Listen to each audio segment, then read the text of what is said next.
ఇది కథా కథానందలహరి, ఇది కమ్మని కథల లాహిరి, కమ్మని కథల లాహిరి, ఇది కమ్మని కథల లోహిరి. కథానంద లహరి సభ్యులకు శ్రేయోభిలాషులకు మా నమస్కారం. నేటి కథ గడ్డిపరక. రచన సురక్ష ప్రదీప్. సమర్పణ చిర్రావూరు మదన్ మోహన్.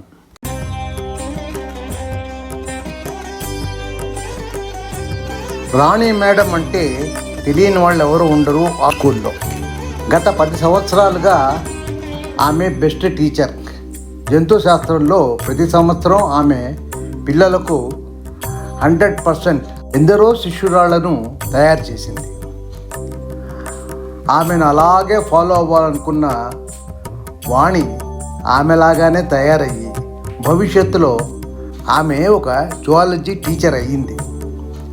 అందరి నోట్లో నాలికలా ఉండే వాణి నిజంగానే చదువుల తల్లి. ఆమెకి ప్రతి సంవత్సరం 100% విద్యార్థుల ఉత్తీర్ణతనిచ్చింది. అందరు పిల్లలకి ఆమె ఒక ఆడ ద్రోణాచార్య. ఆమె 30 ఏళ్ల టీచర్ సర్వీస్లో మొదటి 15 ఏళ్ళు తమ బడిలోని సీనియర్లకు బెస్ట్ టీచర్ అవార్డు ఇస్తూ వచ్చారు. ఆ ఏడు ఆమెకి ఆ అవార్డు వస్తుందని అనుకుంటున్న టైంలో ఆమెకు ట్రాన్స్ఫర్ వచ్చింది కనుక వేరే టీచర్కి ఇచ్చేశారు. ఆ స్కూల్లో ఉన్న సీనియర్లకు ప్రతి ఏటా బెస్ట్ టీచర్ అవార్డులు వస్తుంటే కళ్ళప్పగించుకుని చూడటం తప్ప ఇంకేమీ చేయలేకపోయింది వాణి. ఆమెకి రిటైర్మెంట్ వయసు కూడా వచ్చేసింది. ఆ ఏడు తప్పక ఆమెకి బెస్ట్ టీచర్ అవార్డు వస్తుందనుకున్న సమయంలో ఎమ్మెల్యే గారి కోడలకు ఇచ్చేశారు. ఆమె ఆ సంవత్సరమే స్కూల్లో చేరింది. రిటైర్ అయి వెళ్ళిపోయే వాళ్ళకన్నా కొత్తగా వచ్చిన వారిని యువతను ప్రోత్సహిస్తే బడి వాతావరణం బాగుంటుందని కొత్తగా ఓ తీర్మానం తీసుకున్నారు. విషయం అర్థం చేసుకున్న వాణి మౌనంగా పరిస్థితికి తలవంచింది. మొత్తానికి ఆవిడ జీవిత లక్ష్యం అయిన బెస్ట్ టీచర్ అవార్డు తీసుకోకుండానే ఆమె రిటైర్డ్ అయింది. గత 30 సంవత్సరాలుగా వేలాది విద్యార్థులకు బోధించి తను ధనవంతురాలు కాకపోయినా విద్యనే జీవితంలో అత్యంత విలువైన బహుమతి అని నమ్మి దాన్ని అందరికి పంచింది వాణి. మానవులు ఎంతటి వారైనా ముసలితనం, దానికి సంబంధించిన అనారోగ్యాలకు తల ఒగ్గక తప్పదు.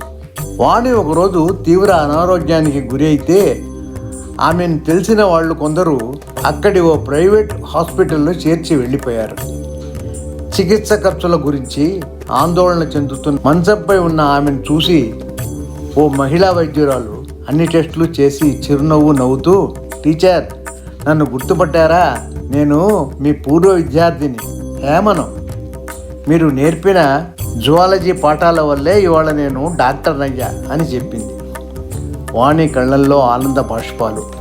తన అసహాయ పరిస్థితిని మౌనంగా తలుచుకుంటూ బాధపడుతూ ఉంది. కాసేపులో ఆ హాస్పిటల్ యజమాని వచ్చి గౌరవంగా చేతులు జోడించి, టీచర్ గారు, నేను కూడా మీ విద్యార్థినే. ఈరోజు నేనున్న పరిస్థితికి కారణం మీరే. మీ చికిత్సకు ఎలాంటి ఛార్జీ లేదు అన్నాడు. ఆమె కళ్ళు కన్నీళ్లతో మెరిచాయి. మరుసటి దినం పూల గుత్తులతో నర్సుల బృందం వచ్చింది. టీచర్ గారు, మేం కూడా మీ విద్యార్థులమే.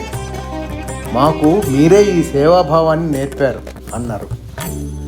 కాసేపులో మెడికల్ షాప్ యజమాని మందులతో వచ్చాడు.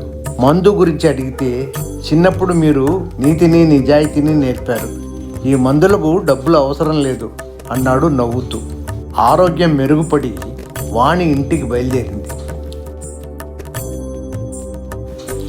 బయట ఓలా ట్యాక్సీ వచ్చింది. డ్రైవరు అద్దంలోంచి చూసి, టీచర్ గారు బాగున్నారా అని అడిగాడు. ఆమె ఆశ్చర్యంగా అతన్ని చూస్తే అతను తన పూర్వ విద్యార్థి. ఇంటికి చేరుకున్నాక ఆమె ఇచ్చిన డబ్బులు తీసుకోకుండా, టీచర్ గారు, మీ పాఠాల వల్లనే ఈ జీవనం సాగిస్తున్నాను, ఇది నా కృతజ్ఞత అని డబ్బులు తీసుకోకుండా వెళ్ళిపోయాడు. పోతున్న ట్యాక్సీ వంక చూస్తున్న ఆమె కంట్లో ఆనంద బాష్పాలు. తన విద్యార్థుల ప్రేమ, గౌరవం, కృతజ్ఞతాభావం ముందు తను కోల్పోయిన బెస్ట్ టీచర్ అవార్డు ఆమెకు గడ్డి పరకలా అనిపించింది. నమస్కారం. నేటి కథ గడ్డి పరక. రచన సురక్ష ప్రదీప్. సమర్పణ చిర్రావూరు మదన్ మోహన్.